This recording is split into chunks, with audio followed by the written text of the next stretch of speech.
Hello students, I am Nidhi Bhatt, your science teacher. Today we will continue chapter number 9, that is heredity and evolution. In previous part we have discussed what is evolution. Evolution is a sequence of gradual changes in primitive organism which leads to formation of new species. Means primitive organism में gradually changes आते रहते हैं और new species का formation होता है. This is called evolution. Then we discuss about experiment of Stanley Miller. He made environment of early earth and proved how inorganic molecules synthesize some carbon compounds and amino acids, and further these amino acids can form proteins. तो इस तरह से अर्थ पे cell कैसे exist हुई, life की existence कैसे start हुई, ये मिलर ने अपने एक्सपेरिमेंट के थ्रू प्रूव किया. Then we discuss about speciation. What is speciation? Means forming a new species by the combining variation and geographical isolation. The ways of speciation are gene flow, genetic drift, natural selection and geographical isolation.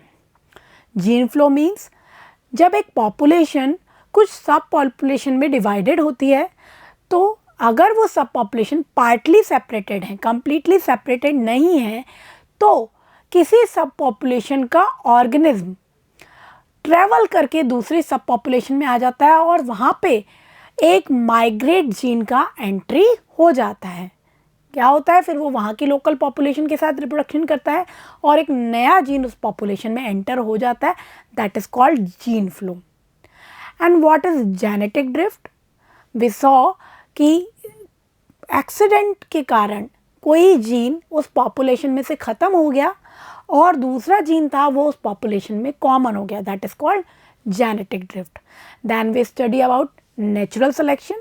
Natural selection means when some variation got survival advantage. जैसे हमने Beatles के example में देखा कि red Beatles में एक green beetle arise हुई और उसको सर्वाइवल एडवांटेज मिला क्योंकि वो हाइड हो रही थी इजीली ग्रीन लीव्स के अंदर.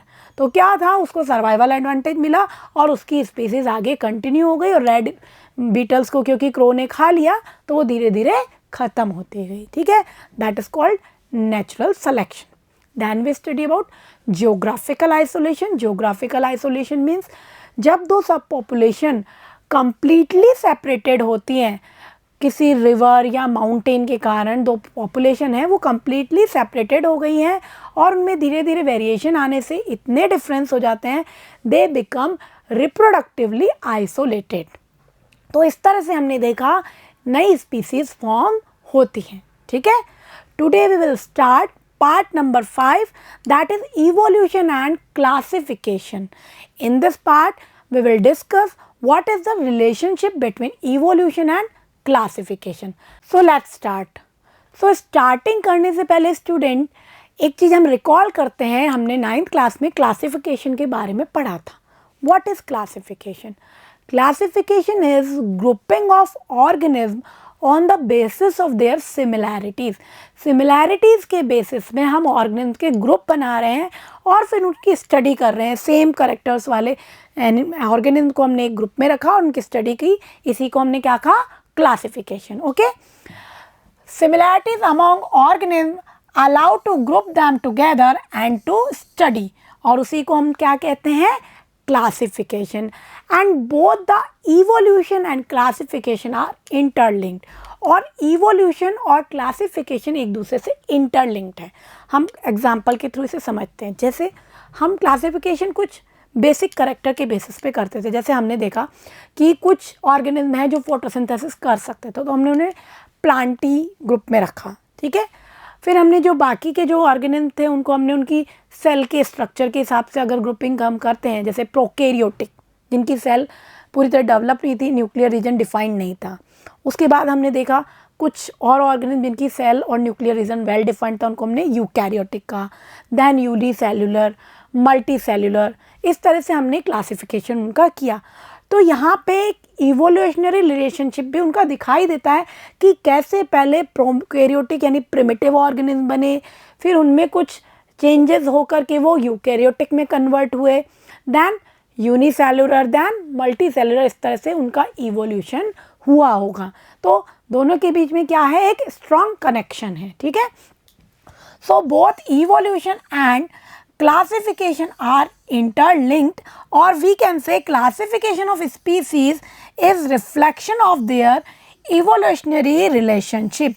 Classification से हमें reflection मिलता है कि उनका evolutionary relationship क्या है, कैसे एक species से दूसरी species का formation हुआ होगा, इसका hint हमें classification से मिलता है। जैसे क्लासिफिकेशन में हम सिमिलैरिटी वाले ऑर्गेनिज्म को साथ में रखते हैं, तो हम ये मानते हैं कि जिन ऑर्गेनिज्म में जितनी ज़्यादा सिमिलैरिटी है यानी वो एक दूसरे से रिलेटेड हैं। जैसे कि हम बात कर रहे हैं, अगर हम बात करें एवीज और मैमल्स की, ठीक है, तो ये कॉर्डेटा की ही दो ब्रांच हैं, तो इन दोनों के बीच में काफ़ी सारी सिमिलैरिटीज़ हैं, यानी ये कहीं ना कहीं एक दूसरे से थोड़े रिलेटेड रहे होंगे, ठीक है। So we can say the more characteristics two species have in common the more closely they are related. जितनी ज़्यादा कॉमन कैरेक्टरिस्टिक हैं उनका रिलेशन, उनकी जो एक दूसरे की इवोल्यूशनरी स्टेप है वो एक दूसरे के उतनी ही पास होगी, ठीक है। और we can say they have some common ancestor, जिनमें जितनी ज़्यादा सिमिलैरिटी होगी उनका एंसेस्टर कॉमन होने के उतने ही ज़्यादा चांस होंगे, ठीक है। जैसे हमने कॉर्डेटा को 5 ग्रुप में डिवाइड किया था, pisces, amphibians, reptiles, aves and mammals. इनमें एक सिमिलैरिटी है नोटोकॉर्ड, ठीक है, सभी के अंदर नोटोकॉर्ड प्रेजेंट होती है, यानी कि ये इन सबका एंसेस्टर कॉमन हो सकता है। अगर हम इनका कंपैरिजन नॉन कॉर्डेटा इनवर्टिब्रेट से करें तो उनका एंसेस्टर इनके जितना कॉमन नहीं होगा, ठीक है। So the more closely they are related the more recently they have common ancestor. जितना ज़्यादा वो क्लोजली रिलेटेड है, रिसेंटली उनका उतना ही कॉमन एंसेस्टर होगा। फॉर एग्जाम्पल अगर हम देखें, बहुत सिंपल, हम डेली लाइफ का एग्जाम्पल लेते हैं, हम और हमारे ब्रदर सिस्टर, उनमें बहुत ज़्यादा सिमिलैरिटीज़ हैं, और हमारे कॉमन एंसेस्टर उससे जस्ट एक जनरेशन पहले हमारे पेरेंट्स हैं। अब हम कंपेयर करें हमारे बारे में और हमारे कज़िन ब्रदर सिस्टर्स के बारे में, तो comparative to real brother sister उनमें और हम में कुछ डिससिमिलैरिटीज़ होंगी, इतनी ज़्यादा सिमिलैरिटीज़ नहीं होंगी जितनी रियल ब्रदर सिस्टर में थी, ठीक है। यानी थोड़े से वो रिलेशन उनका थोड़ा सा दूर का हुआ। और कॉमन एंसेस्टर कौन है, हमारे ग्रैंड पेरेंट्स, यानी कि एंसेस्टर उनका एक जनरेशन पीछे चला गया कॉमन वाला, ठीक है। तो ऐसा ही हम स्पीसीज़ में क्लासिफिकेशन के हिसाब से समझ सकते हैं कि जो जितनी पास पास स्पीसीज़ हैं, एक जैसी हैं, काफ़ी ज़्यादा सिमिलैरिटीज़ दो स्पीसीज़ में मिल रही हैं, तो इसका मतलब उनका एंसेस्टर कॉमन रहा होगा, उसी में कुछ ना कुछ वेरिएशन हो करके दो नई स्पीसीज़ बनी होंगी, ठीक है, ऐसा हम मान सकते हैं। फॉर एग्जांपल कोई स्पीसीज़ ए है, इससे दो नई स्पीसीज़ बनी बी और सी। अब इन दोनों के बीच में बहुत ज़्यादा सिमिलैरिटीज़ है क्योंकि इनका कॉमन एंसेस्टर कौन है, रिसेंटली ए। अब अगर इसकी नेक्स्ट जो जनरेशन बनी डी और ई और सी की एफ और जी, अब अगर हम ई और एफ में सिमिलैरिटी मिलाएं तो कंपैरेटिव टू बी और सी इनमें सिमिलैरिटीज थोड़ी कम होंगी, और इनका जो कॉमन एंसेस्टर है वो ए, उससे एक जनरेशन पीछे है, ठीक है। तो जितना क्लोजली रिलेटेड होगा एंसेस्टर उनका कॉमन उतना ही नियर होगा। ये हम इजीली क्लासिफिकेशन से समझ सकते हैं, ठीक है स्टूडेंट्स। तो we can say classification and evolution are strongly related. अब हम कुछ एविडेंसेस के थ्रू देखते हैं कि कैसे हमने थ्योरी पढ़ ली कि इवोल्यूशन ऐसे स्टेप बाय स्टेप हुआ, लेकिन उसका प्रूफ, उसका एविडेंस क्या है, ये हम कुछ पॉइंट से समझेंगे। First point is homologous organ. Homologous organ, homo means same, homo means same. तो ऐसे organs that have same basic structural plan and origin but different function are called homologous organs। ऐसे organs जिनका basic structural plan और origin same है लेकिन function अलग अलग है, वो क्या कहलाते हैं, homologous organs, and these are morphological and anatomical evidences. तो देखेंगे students, these are morphological and anatomical evidences, and these are the organs that have same basic structural plan and origin but different function.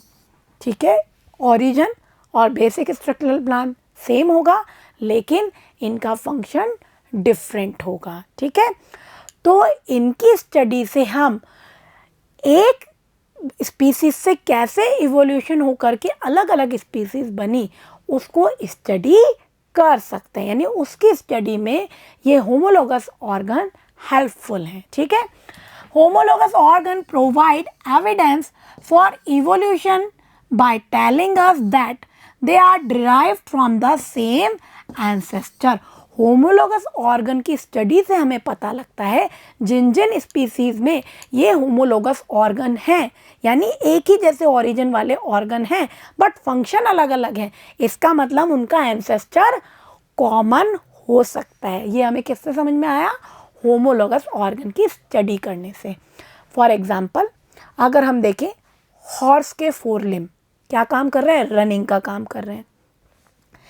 Cat का पॉ, पंजा बिल्ली का क्या काम कर रहा है? स्क्रैचिंग का काम कर रहा है या अटैक करने का काम कर रहा है. ठीक है, और अगर हम देखें ह्यूमन के 4 लिम्ब जो हैंड में कन्वर्ट हो गए, पिकिंग का काम कर रहे हैं, किसी चीज़ को होल्ड करने का काम कर रहे हैं, तो functions are different but basic structural plan and origin is same.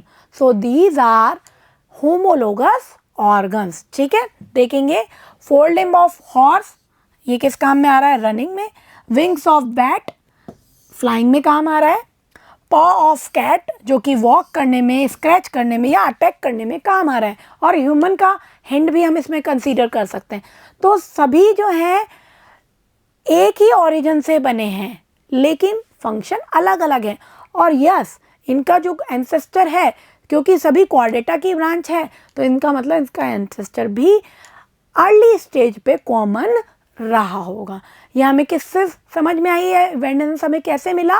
By the study of homologous organs. ठीक है, एग्जाम्पल देखेंगे. ये हमारा ह्यूमन हैंड है, ये कैट का पॉ है. आप देखेंगे इसकी बोनी स्ट्रक्चर हमें एक जैसी दिखाई दे रही है काफ़ी.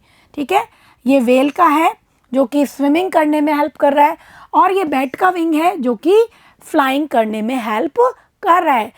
These all are same basic structural plan and origin but different function.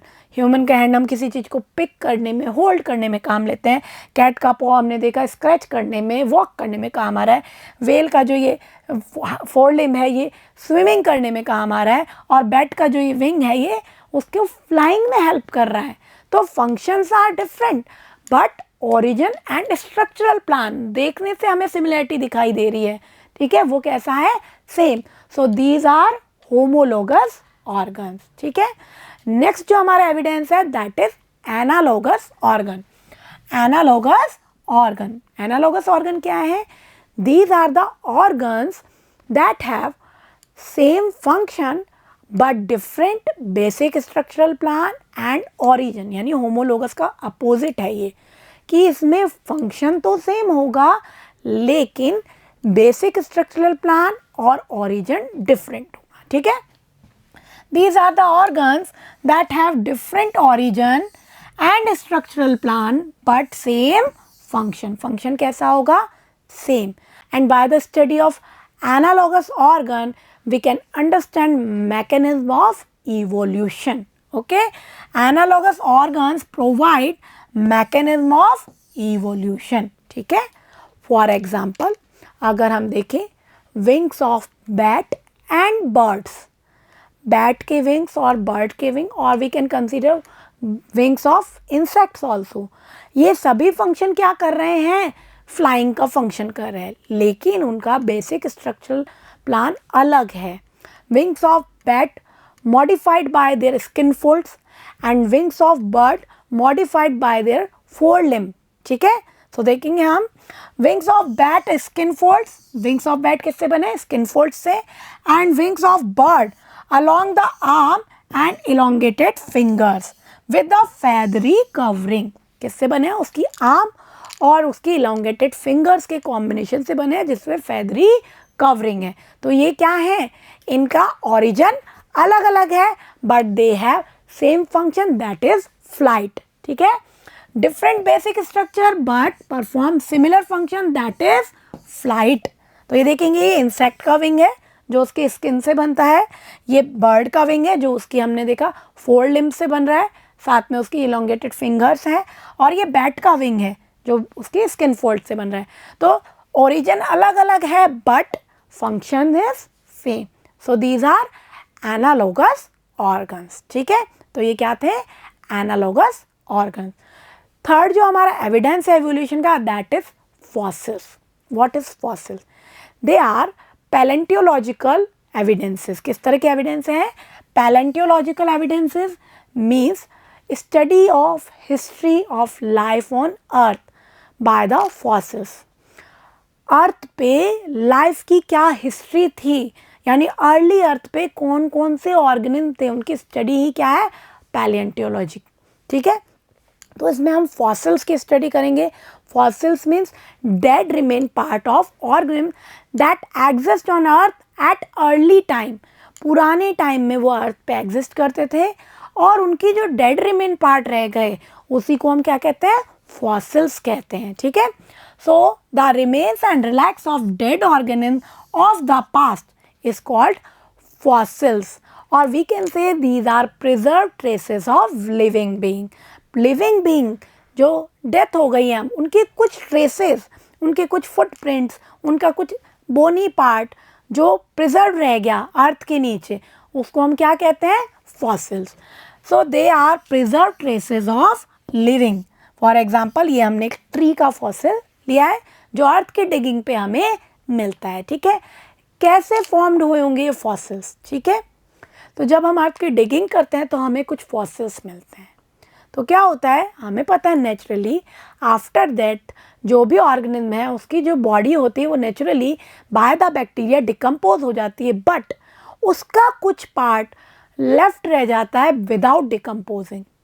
उसका कुछ पार्ट ऐसा होता है जो डिकम्पोज नहीं हुआ और एनवायरनमेंट में रह गया और अर्थ में सैंड, मड, सॉइल की लेयर्स के नीचे, रॉक की लेयर के नीचे वो दबता गया और क्या बन गया? वो फॉसिल. ठीक है, देखेंगे when organ die their body will decompose and be lost, but every once in a while the body or at least some part, body या उसका कोई part may be in environment that does not let it decompose completely. तो उसका जो part रह गया जो पूरी तरह डिकम्पोज नहीं हो सका, वो क्या है? फॉसिल्स. इस एग्जाम्पल में देखेंगे ये एक स्केलेटन है ऑर्गेनिज्म का जो कि विदाउट डिकम्पोज रह गया और उसके ऊपर सॉइल की, ग्रेवल की, सैंड की लेयर्स जमती गई है और वो किस में कन्वर्ट हो गया? फॉसिल्स में. जब when we digging the earth हमको ये फॉसिल्स ऑब्टेन्ड होते हैं. ठीक है, तो इस तरह के कुछ फॉसिल्स हैं. ये भी इवोल्यूशनरी हिस्ट्री के लिए हमें एक बेसिक एक स्टेप मिलता है जिससे हम इवोल्यूशन को समझ सकें, यानी ये उनके क्या हैं? एविडेंसेस हैं. ठीक है, for example fossil of Archaeopteryx. ये एक ऑर्गेनिज्म है आर्कियोप्टेरिक्स. इसका फॉसिल मिलने के बाद हमें क्या पता लगा कि इसके जो फॉसिल मिले थे उनकी स्टडी करके हमें पता लगा they have character both of reptile and aves और वी कैन से बर्ड. इसमें रेप्टाइल्स और बर्ड दोनों के करेक्टर्स थे. सो वी कैन से ये उनके बीच का क्या है? कनेक्टिंग लिंक है. और इसकी डिस्कवरी के बाद हमें क्या पता लगता है? दैट मीन्स रेप्टाइल्स से ही बर्ड का ओरिजिन हुआ होगा और ये उनके एक बीच की स्टेज है. ठीक है, तो देखेंगे fossil आर्कियोप्टेरिक possess features of reptiles as well as bird. दोनों के फीचर हैं इसमें. ये इनके जो विंग है वो किसके जैसे हैं? बर्ड के जैसे हैं. और ये जो इसका स्ट्रक्चर है, बॉडी डिज़ाइन है, रेप्टाइल के जैसा है, कुछ डायनासोर जैसा दिखाई दे रहा है हमें. ठीक है, this suggest that birds evolve from reptiles. Bird का इवोल्यूशन किससे हुआ होगा? रेप्टाइल से हुआ होगा. ठीक है, this suggest that birds have evolved from reptiles. ठीक है, तो इसी तरह के और भी कनेक्टिंग लिंक्स के मिलने से हमें इवोल्यूशनरी रिलेशनशिप की स्टडी करने में हेल्प मिलती है। ठीक है, और कुछ फॉसिल्स हैं, एग्जांपल देखेंगे हम। एमेनाइट इनवर्टिब्रेट का फॉसिल है, ट्रिबलाइट इनवर्टिब्रेट का फॉसिल्स है ये भी, नाइटिया ये फिश का फॉसिल है, ये देखेंगे एमेनाइट का डायग्राम है ये, राजासोरस ये डायनासोर का स्कल का फॉसिल है, इस तरह से ये दिखाई देता है। तो इन फॉसिल्स की स्टडी से हमें जो ऑर्गेनिज्म पहले अर्थ पे थे, जो अब एग्जिस्ट भी नहीं करते हैं, जैसे डायनासोर वगैरह, उनकी स्टडी भी हम इजीली कर सकते हैं। ठीक है, और इवोल्यूशन का स्टेप बाय स्टेप हमें नॉलेज मिलती है। ठीक है, अब हम देखेंगे हमें कोई फॉसिल कितना पुराना है, उसकी एज क्या है, वो हमें कैसे पता लगेगा। ठीक है, तो इसके दो मेथड है। एक बहुत सिंपल है कि हम जब अर्थ को डिगिंग स्टार्ट करते हैं तो हमें जो पहले मिलेगा फॉसिल, इसका मतलब उसकी एज कम होगी, और जितना डीप में हम डिगिंग करते जाएंगे जो हमें ज़्यादा डीपर साइड में मिलेगा, दैट मीन्स वो ज़्यादा एज का होगा या ज़्यादा ओल्ड होगा। ठीक है, तो we can say deeper the fossil older it is, जितना ज़्यादा डीप में मिलेगा उतना ही ज़्यादा ओल्ड होगा। ठीक है, next method is carbon dating method. इस मेथड में क्या होता है, हमारी बॉडी में कुछ एलिमेंट के जो फॉर्म्स हैं उनका रेशियो निकाला जाता है। ठीक है, तो समझेंगे, बहुत ही अच्छा मेथड है, एग्जैक्ट इससे हमारे फॉसिल की एज का आइडिया होता है। ठीक है, तो हमारी बॉडी में कार्बन है, हमें पता है ऑर्गेनिक कंपाउंड्स में, और कार्बन के दो आइसोटोप है, कार्बन 12, कार्बन 14, कार्बन 13 भी होता है बट वो बहुत स्मॉल ट्रेसेस में होता है। ठीक है, carbon 14 is a radio active. ये कैसा है, रेडियो एक्टिव है। रेडियो एक्टिव मीन्स इसमें से कुछ रेडिएशंस निकलती रहती है और उससे इसका डिकम्पोजिशन होता रहता है, यानी इसका अमाउंट कम होता रहता है। तो जब किसी ऑर्गेनिज्म की डेथ हो गई तो उसमें ये दोनों एलिमेंट प्रेजेंट हैं, दोनों फॉर्म प्रेजेंट है कार्बन की। अब क्या होगा, आफ्टर डेथ जो कार्बन 12 का जो अमाउंट है वो तो फिक्स ही रहेगा, लेकिन कार्बन 14 जो है, क्योंकि वो रेडियो एक्टिव है, उसमें से रेडिएशन निकलती रहेंगी और उसका जो अमाउंट है वो धीरे धीरे डिक्रीज होता रहेगा। हर रेडियो एक्टिव एलिमेंट का एक हाफ लाइफ पीरियड होता है जो ये बताता है कि उसका अमाउंट हाफ होने में कितने टाइम लगेगा। ठीक है, तो कार्बन 14 के केस में हाफ लाइफ पीरियड है 5570 ईयर्स। ठीक है, ये हमें मालूम है। अब हमें जब वो फॉसिल मिला तो हम उसमें कार्बन 12 और कार्बन 14 का कितना रेशियो प्रेजेंट है उसके बेसिस पे कैलकुलेट करते हैं कि उसकी एज क्या होगी। That is called carbon dating method. ठीक है, detecting the ratio of difference of the same element, same element है ये, उसके जो आइसोटोप हैं उनके रेशियो में कितना डिफरेंस है इन द फॉसिल मटेरियल, क्या कहलाता है ये मेथड, कार्बन डेटिंग मेथड। किसका यूज करते हैं, fossil material, radio carbon dating, और we can say carbon 14 dating. तो इस मेथड में हम इस तरह से कार्बन 12 और कार्बन 14 का रेशियो निकाल करके उस फॉसिल की एज को कैलकुलेट कर सकते हैं। ओके स्टूडेंट्स, तो ये हमने एविडेंस देखे कुछ। अब हम इससे रिलेटेड कुछ क्वेश्चंस देखेंगे। ठीक है, तो देखेंगे student, first question is, can the wing of butterfly and the wing of a bat be considered homologous organ? Why and why not? तो हमें देखना है कि बटरफ्लाई का विंग और बैट का विंग होमोलोगस ऑर्गन है या नहीं। तो स्टूडेंट ध्यान रखेंगे, बटरफ्लाई इंसेक्ट है, हमने इंसेक्ट के विंग की बात की थी अभी, तो उसका विंग और बैट का विंग फंक्शन सेम परफॉर्म कर रहे हैं but they have different structural plan. So these are not homologous organ, these are analogous organ. Okay, homologous organ नहीं है, ये क्या है, analogous organ, क्योंकि फंक्शन सेम है और origin और structural plan अलग है। ठीक है, so the wing of butterfly and the wing of bat are similar in function. किस में सिमिलर है, फंक्शन में सिमिलर है। They help the butterfly and the bat in flying, और वो उसके फ्लाइंग में हेल्प करते हैं। ठीक है, और उनका ओरिजिन डिफरेंट है, so these are analogous organ. ठीक है, since they perform similar function they are analogous organs and not homologous organ. ठीक है, तो ये इसका हमने आंसर देखा। नेक्स्ट क्वेश्चन क्या है हमारा, what are fossils and what do they tell us about the process of evolution. ठीक है, फॉसिल क्या है और वो इवोल्यूशन के प्रोसेस के बारे में क्या हमें बताते हैं।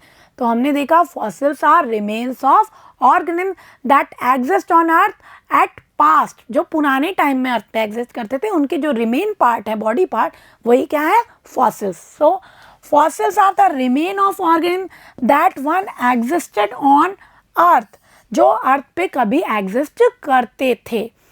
और वो क्या बताते हैं कि कैसे लेस डेवलप्ड या we can say simpler organism से कॉम्प्लेक्स बॉडी डिजाइन वाले ऑर्गेनिज्म का फॉर्मेशन हुआ होगा। ठीक है, they tell us about the development of the structures from simple structured to complex structured organism. Simple structured organism से complex structure organism का formation कैसा हुआ, इसके बारे में ये बताते हैं।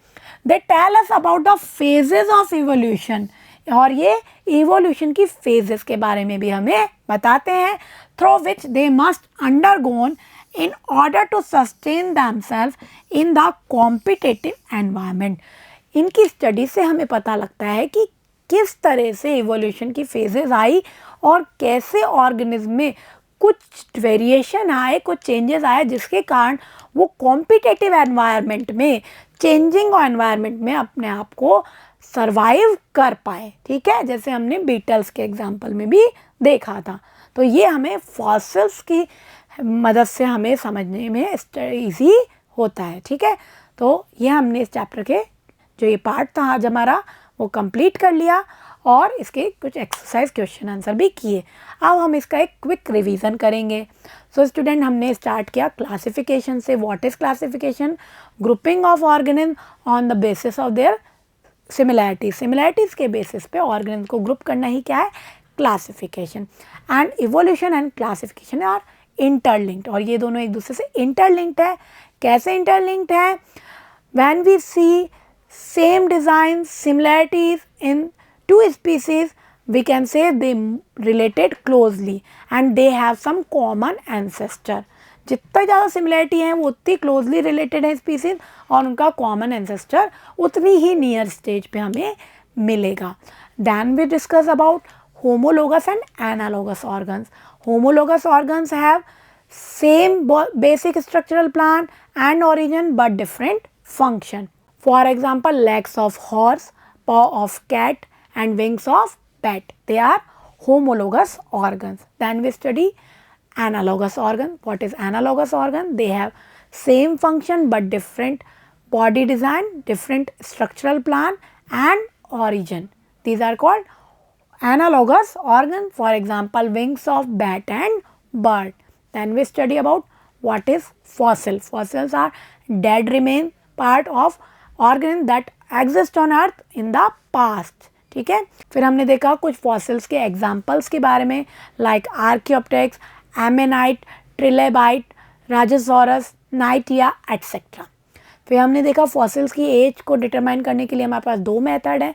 वन इज़, हमने अर्थ को जब डीप में डिग किया तो जितना डीप में हमें कोई मिलेगा फॉसिल, उसकी एज उतनी ही ज़्यादा होगी। And next method is carbon dating method. ये सभी हमने आज स्टडी किया। आई होप आपको सभी पार्ट अच्छे से क्लियर हुए होंगे। इसको अच्छे से रिवाइज करेंगे।